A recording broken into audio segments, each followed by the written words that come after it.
Hello and welcome back to Koala Moon, children's bedtime stories and meditations designed to make bedtime a dream. Now it's time to begin Bao's Cuddly Dumplings by Susanna McLaughlin.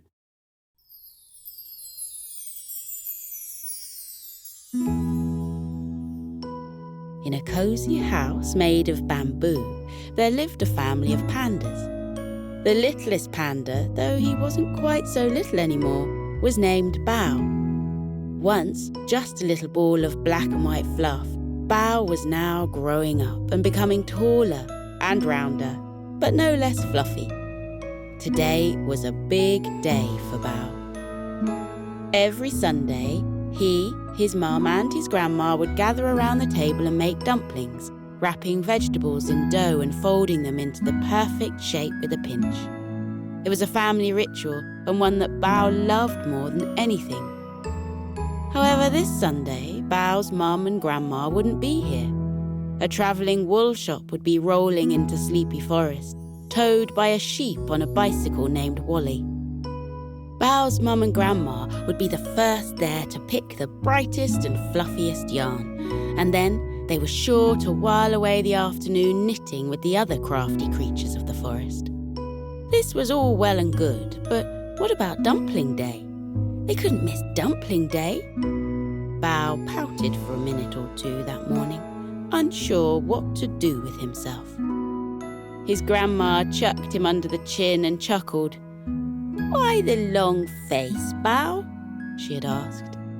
Bao had crossed his arms and furrowed his brow. "What's Dumpling Day without dumplings?" he had asked.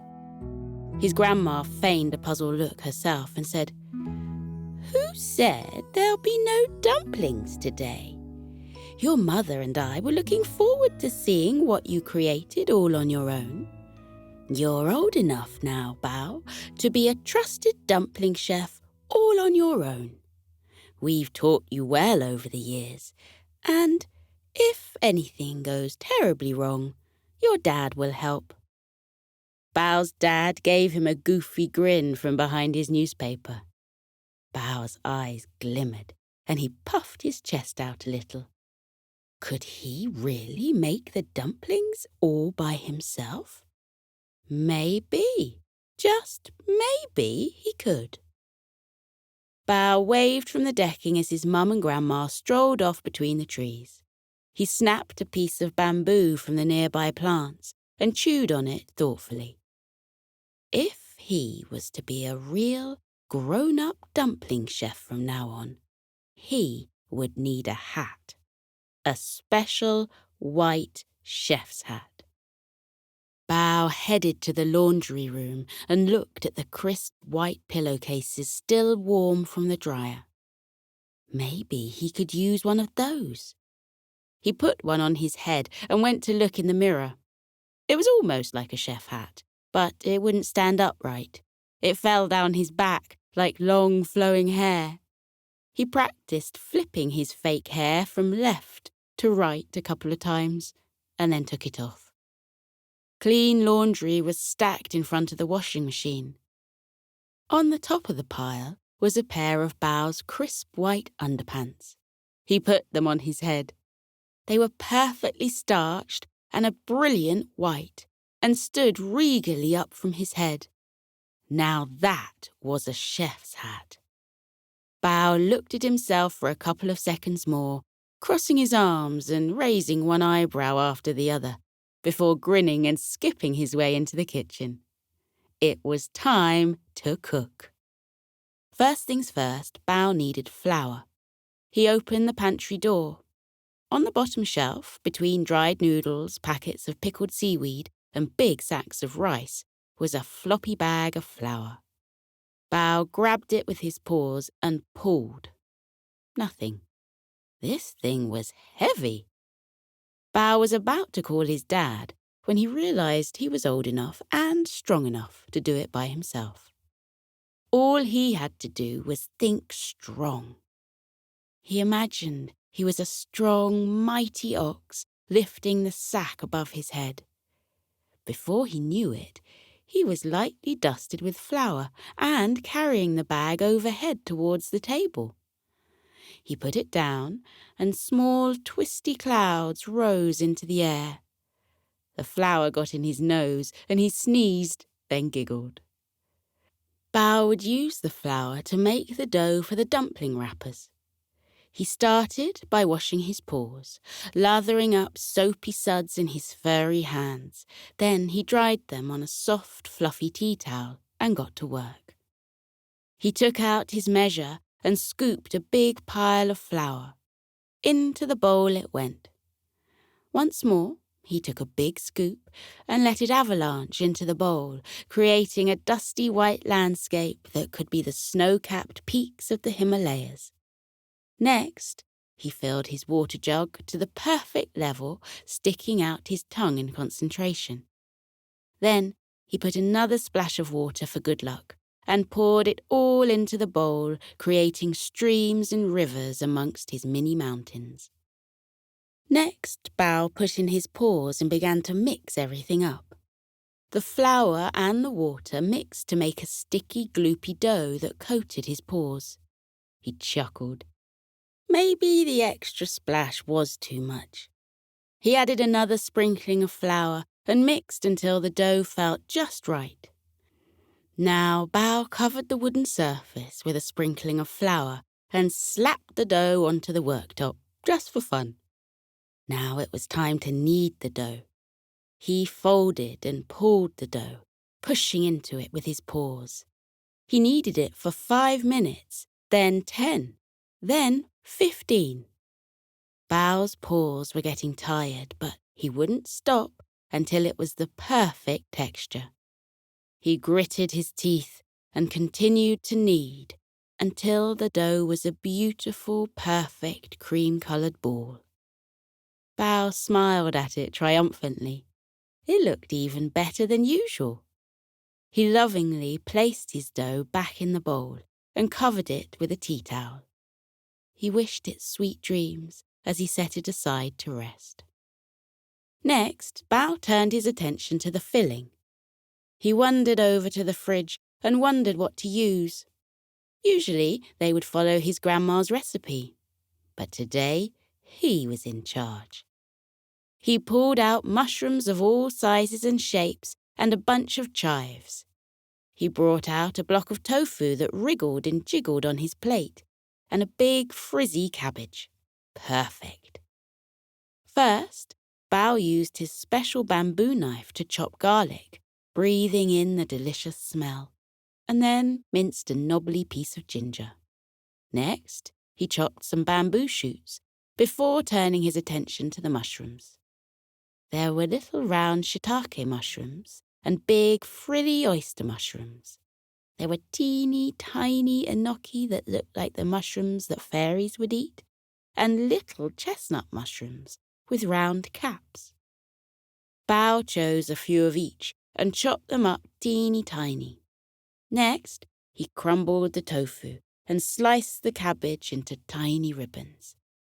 With all of his ingredients prepared, Bao turned to the wok.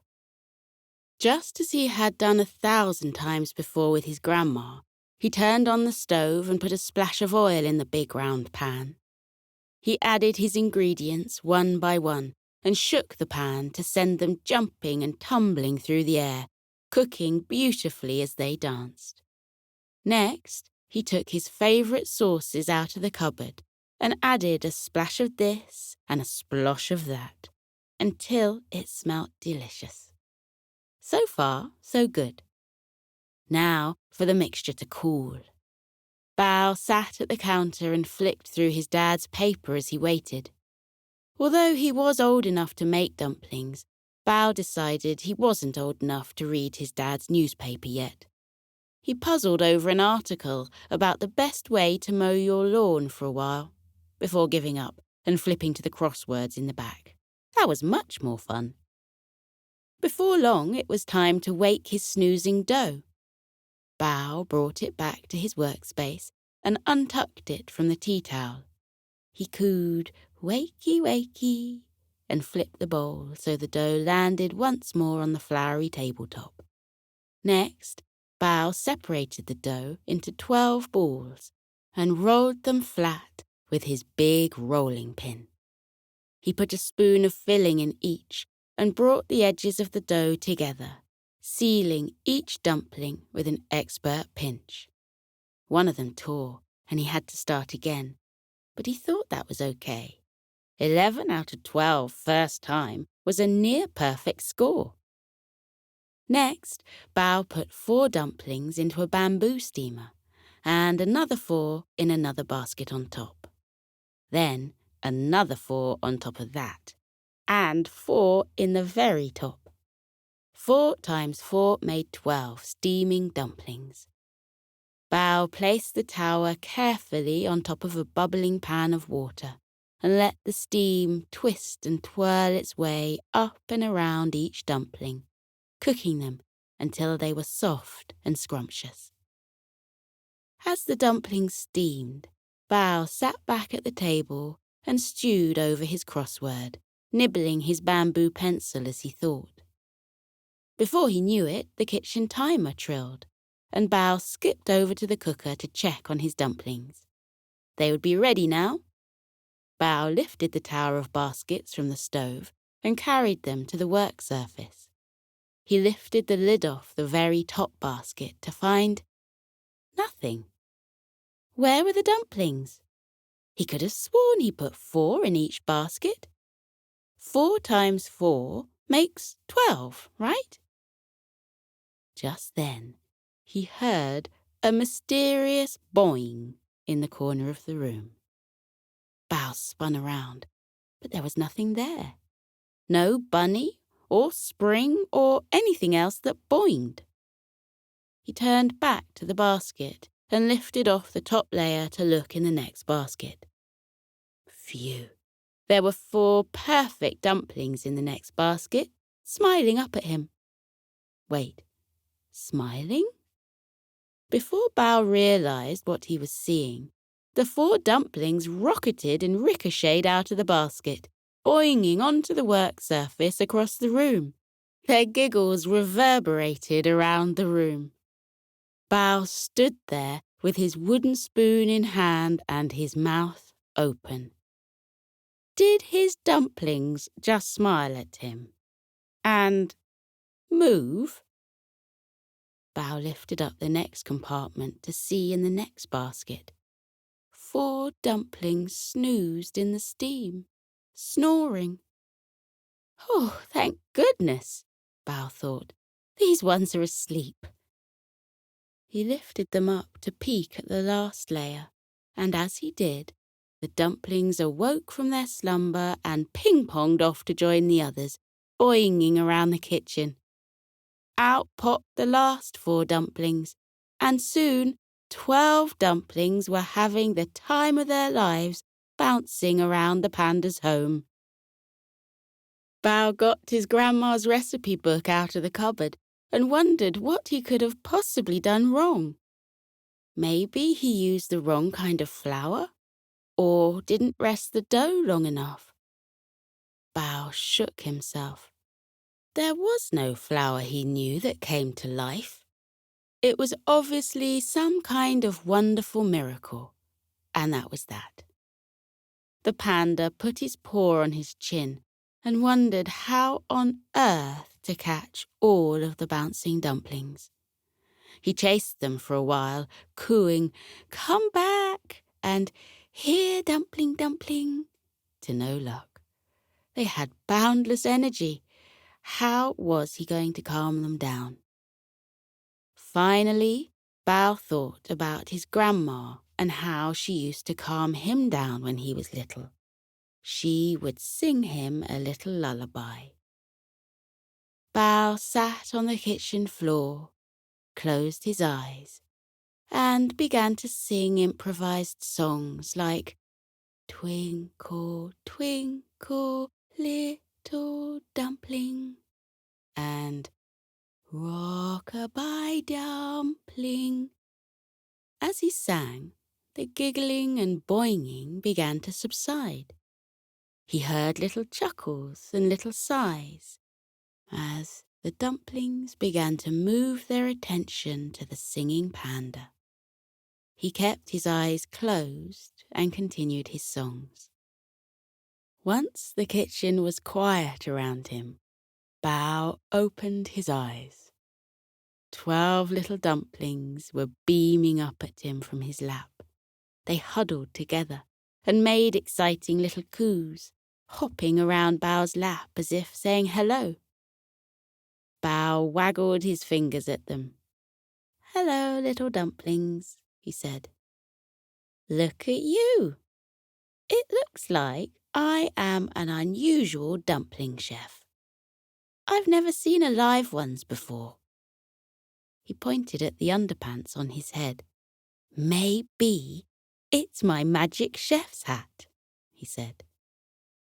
The dumplings chatted in high-pitched, quiet voices, and he could only hear a word here and there.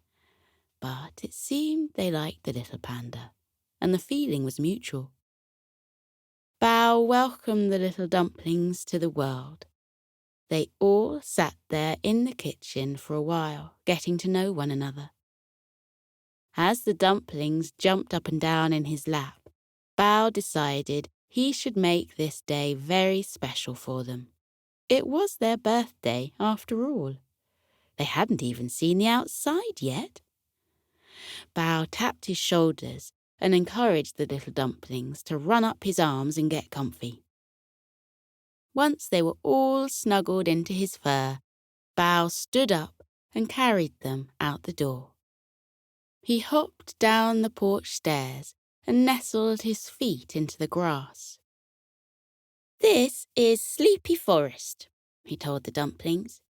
"These are trees, and this is grass, and that's a cloud in the sky."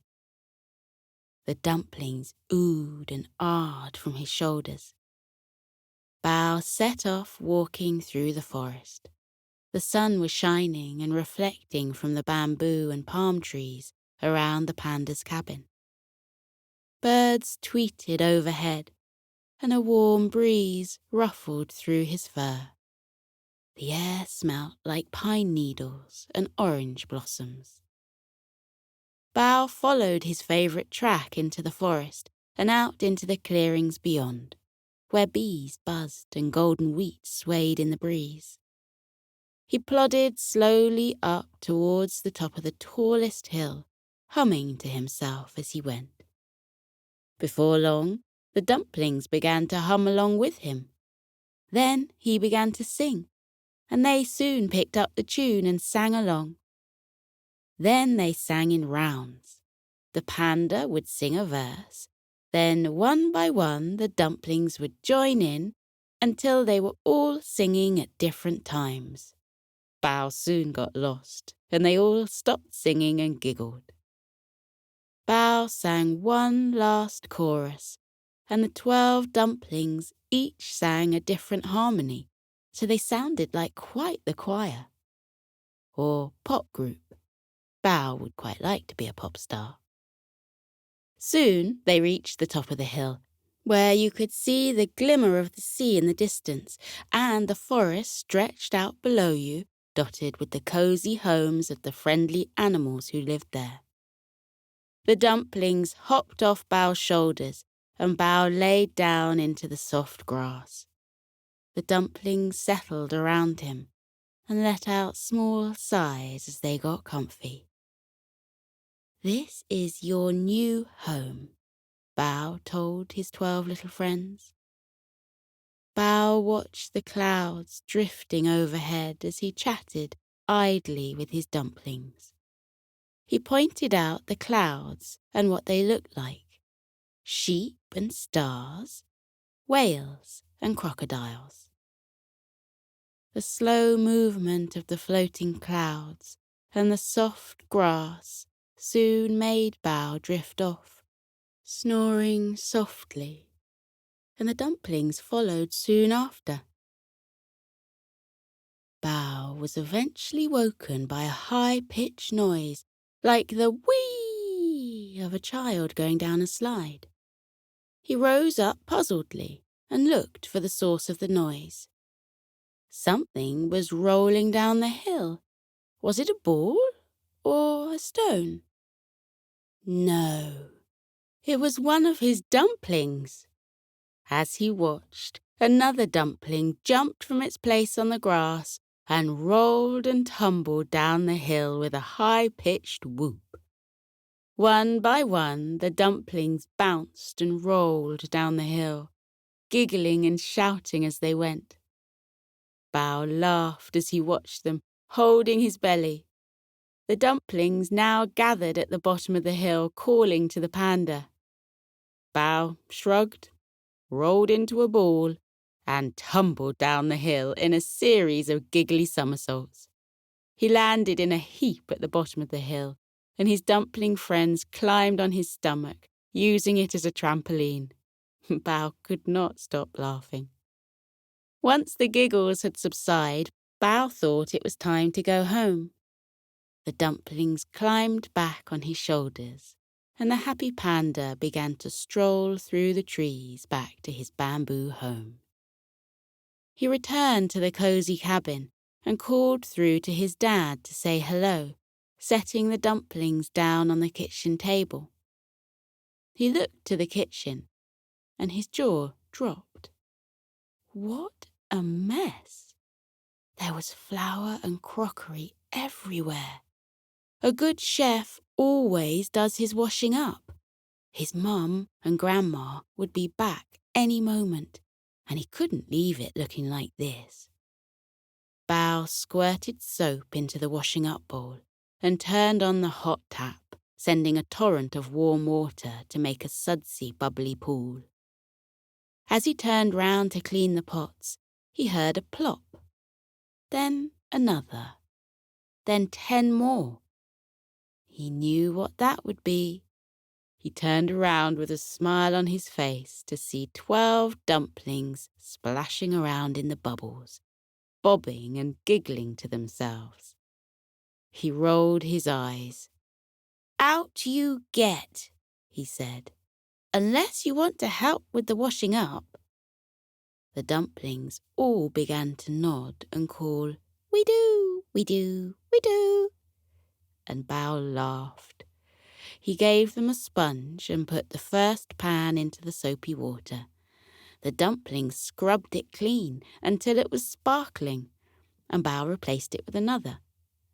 Once every pan, plate and bowl was clean, the dumplings jumped out, pulled cloths over the surfaces, and ferried ingredients back to their places. The kitchen was beautifully clean. At that moment, the door opened, and Bao's mum and grandma came into the kitchen, each wearing a newly knitted jumper, his mum's with a star on the belly, his grandma's with a flower. They carried baskets full of balls of yarn. The dumplings all scurried to hide behind the cookbooks. Bao gave them both a hug and welcomed them home. His dad came through from where he had been working in the living room, and the family sat around the table and caught up about their days. "How was Dumpling Day, Bao?" his mum asked him. Bao didn't need to answer. Before he could, 12 dumplings bounced onto the table, calling hellos in their little cooing voices. "Dumpling Day was good, thank you," Bao said casually. "My dumplings can move." "We can see that," his grandma replied. "It looks like you poured so much love into your cooking that the dumplings came to life. You might just be the most talented dumpling chef I know." Bao's dad was poking one of the dumplings, who was giggling ticklishly. Another had hopped onto Mum's head and lay down in her tufty fur. Bao said, "It's all thanks to my chef hat," pulling his white underpants from the drawer and putting them on his head once more. The pandas laughed together. "Well, son," Bao's dad said, "looks like the family just got a little bigger." For dinner that night, Dad ordered pizza, which the 4 pandas ate cozied up by the fire. Soon after his last bite, Bao drifted off to sleep with a full belly and 12 new friends snoozing in a cuddly huddle on his lap. He dreamt of all the things he could show his new friends. They would swim in the sea, ride a dragon, visit the fairies. Tomorrow would be a good day.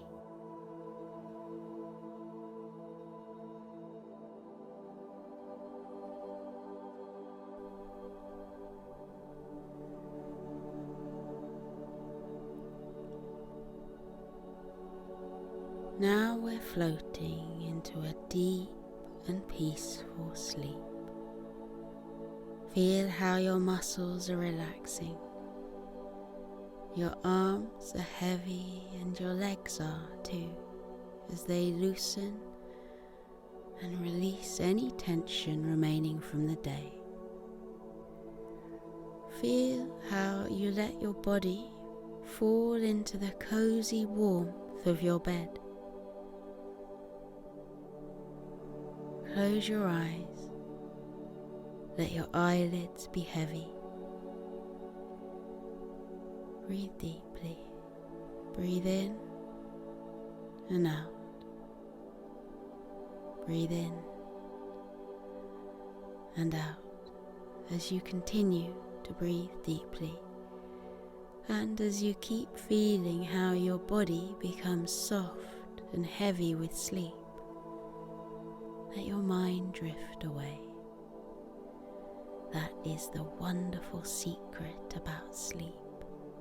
While your body rests, lying heavily in your bed, your mind is set free, like a bird taking flight from a branch and flying up and up and up into the air.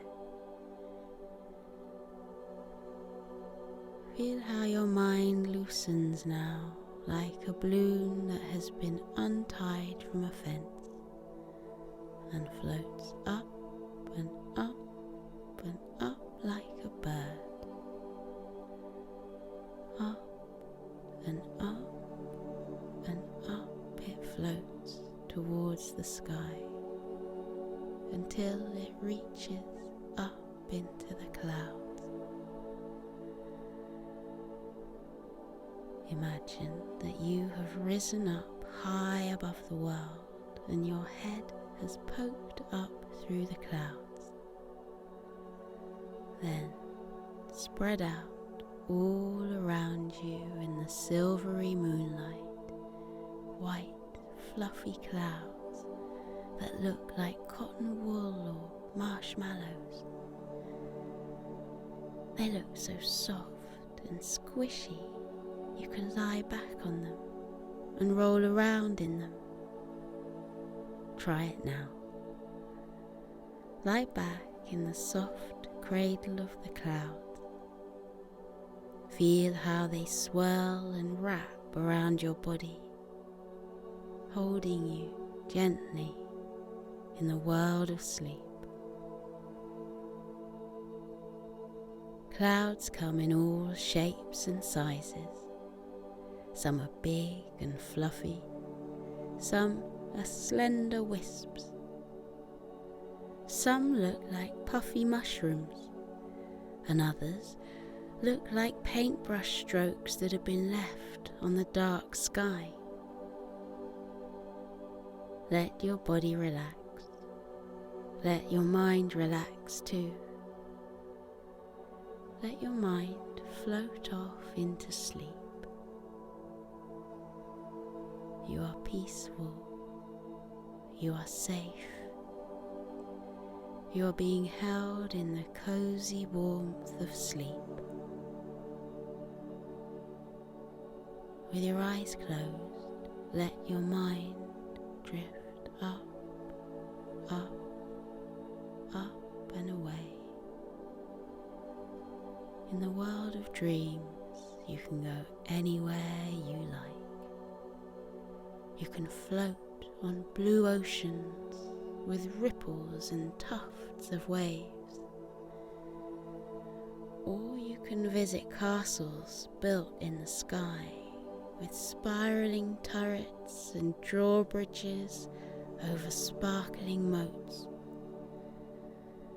Or you can wander into the peaceful woods where the birds are twittering and the trees are dense with dark green leaves. Breathe in and out. Breathe in and out again as you fall more deeply into your cozy sleep. And with your eyes still closed, take a look around with your mind at where your dreams have taken you. When I fall asleep, I dream that I've gone to a world high up in the clouds. Sometimes the clouds are dappled silver from the moonlight. Sometimes they're soft pink and gold, reflecting the light of the twinkling stars. What form do your dreams take? Where does your mind go when you fall asleep? Maybe in your dreams there are flocks of white fluffy sheep huddling together on the green fields. Look at the mother ewe yawn widely before she tucks her little lambs beneath her woolly fleece. Or maybe you dream of a friendly dragon, curled up with his tail wrapped around him, a little trail of clouds puffing out of his nostrils. Look, the cloud dragon is smiling at us and waving. What a friendly dragon he is. Or maybe you dream of cute puppies lying on their backs, their tongues lolling out of their mouths, their eyes closing because they've had such a long day.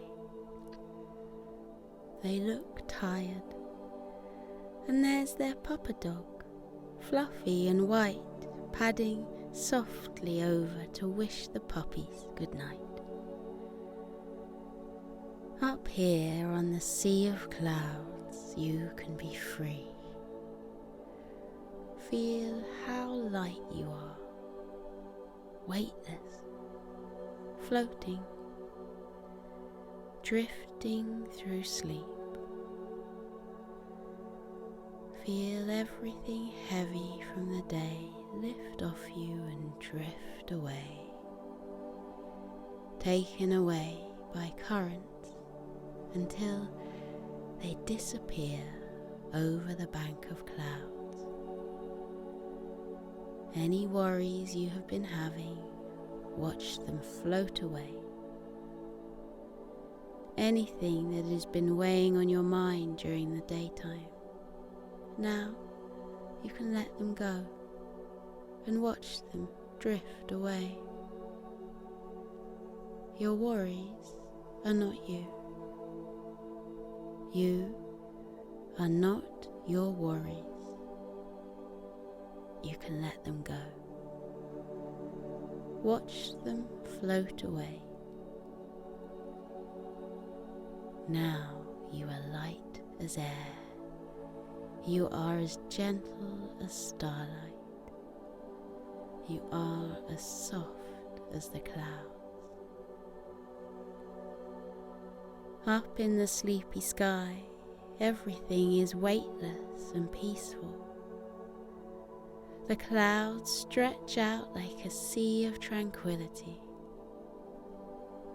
Close your eyes and feel the clouds wrap around you. Feel them bearing your body gently into the land of sleep. Feel your eyes close. Feel them rest heavily as your body relaxes into sleep. Feel your mind lighten. Feel it loosen and drift away, light as a feather, soft as the clouds.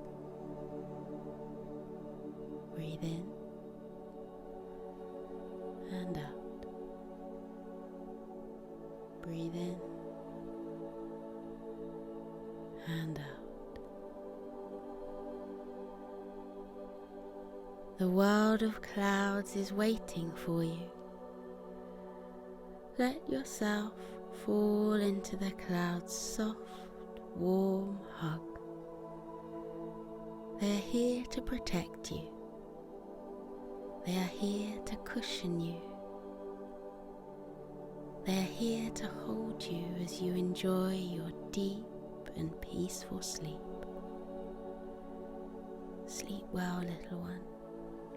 Sleep well in the land of clouds.